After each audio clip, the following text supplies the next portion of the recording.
Mark Meadows, who was chief of staff to former President Trump, was warned that the January 6th rally could turn violent, and the House committee investigating the insurrection alleges that exact fact in a new court filing. But Meadows pushed forward with the rally anyway, and we actually all know what happened next. We watched on TV. A violent, deadly riot that had the vice president and members of Congress running for their lives. The House committee's court filing alleges that several House GOP lawmakers actively worked with Trump and his team to strategize ways to overturn the 2020 election. They include Jim Jordan, Scott Perry, Matt Gaetz, and Marjorie Taylor Greene, who at the time was a member-elect of Congress. And joining us to discuss, former U.S. Attorney and MSNBC legal analyst Barbara McQuade. And Barbara, we have a little bit of breaking news that I want to get your reaction to. A New York judge has held him in contempt, Donald Trump, for failing to produce documents in the New York Attorney General's civil probe into his company. What's your reaction to that news? It's fascinating, Zerlina, because in addition to the contempt order, the judge has said that Donald Trump is to pay $10,000 a day as he refuses to turn over these documents. The Attorney General has used a subpoena to request documents in support of her investigation. There is a principle in the law that no person may resist a request for information unless there's some sort of valid privilege. There is none in this case, none that's even been asserted. President Trump is just refusing flat out to turn over these documents. And so, he can stall an appeal all day, but eventually she's going to get her documents.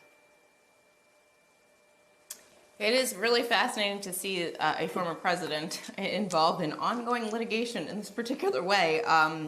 Unprecedented times.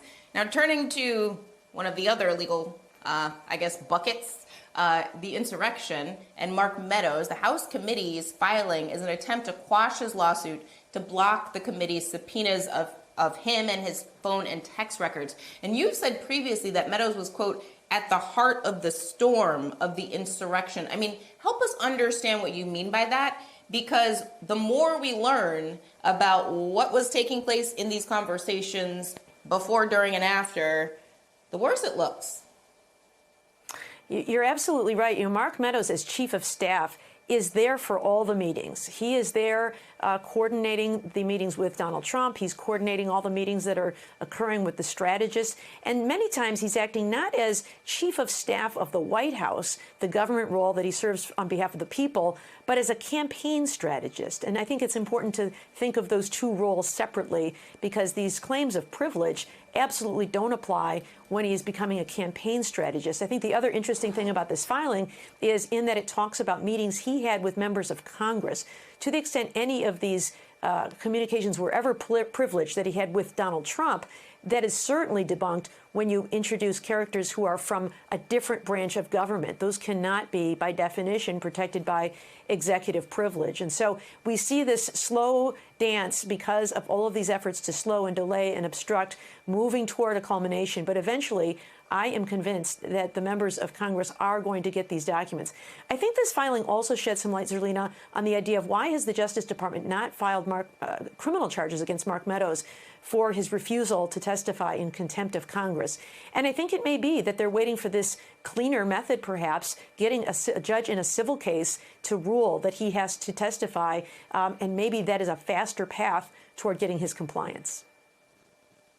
Interesting. I mean, initially he had cooperated. He handed over 2,300 text messages and then withheld over 1,000 other text messages. It was a little bit of a mixed bag. I mean, why won't he just testify at this point? I mean, we have so many of his messages already. What do you think he's afraid of, given the fact that he sort of false started his cooperation?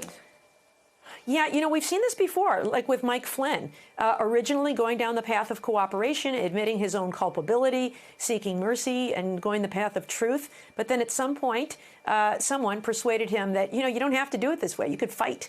You could continue to follow the Trump playbook, which is deny, deflect, obstruct at every step of the way. And for whatever reason, whether it is to make sure his political fortunes follow those of Donald Trump, or he was worried about his own exposure, Mark Meadows stopped cooperating. So we've seen just enough to know about his role in the innermost aspects of this possible scheme to thwart the the peaceful transition of power.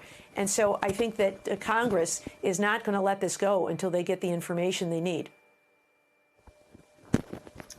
So there's also evidence that appears that GOP lawmakers actively worked with Trump to try to overturn the election. Could there be any legal consequences for these lawmakers? I feel like, I don't know what the statute would be, but lying to the public as an elected official about something this serious, right? We're not talking about like tax rates. We're talking about the violent insurrection, an attempt to overthrow the election. Is that something that DOJ investigators may be looking at? Yes, it could absolutely be part of a conspiracy to defraud the United States or a conspiracy to obstruct an official proceeding. That is the January 6th vote certification.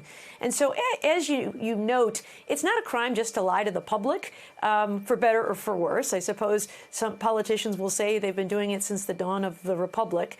But it is perhaps evidence of a larger scheme. And so to the extent those lies were necessary as part of a cover-up to conceal what was really going on with this conspiracy and plot, those lies could be evidence of this plot. They can also be evidence of what's sometimes referred to as consciousness of guilt. That is, I had to lie to cover up what was really going on because what was really going on was so awful.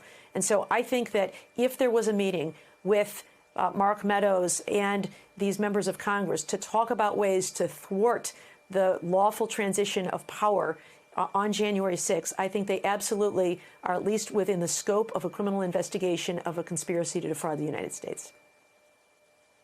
It's really helpful. I've been having that thought bubble in my brain all week, so I'm so grateful to you for being able to explain that. Because I was like, I don't know, this just feels crimey. That's not a legal definition of any crime, but in law school we're taught, like, you know, if it makes you scrunch your face, that means something. Barbara McQuade, thank you so much for being here, and please stay safe.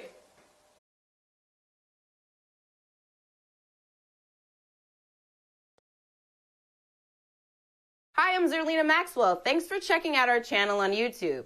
You can see more from Zerlina by clicking any of the videos on this screen, and make sure you subscribe below to stay up to date on the day's biggest stories. Thanks for watching.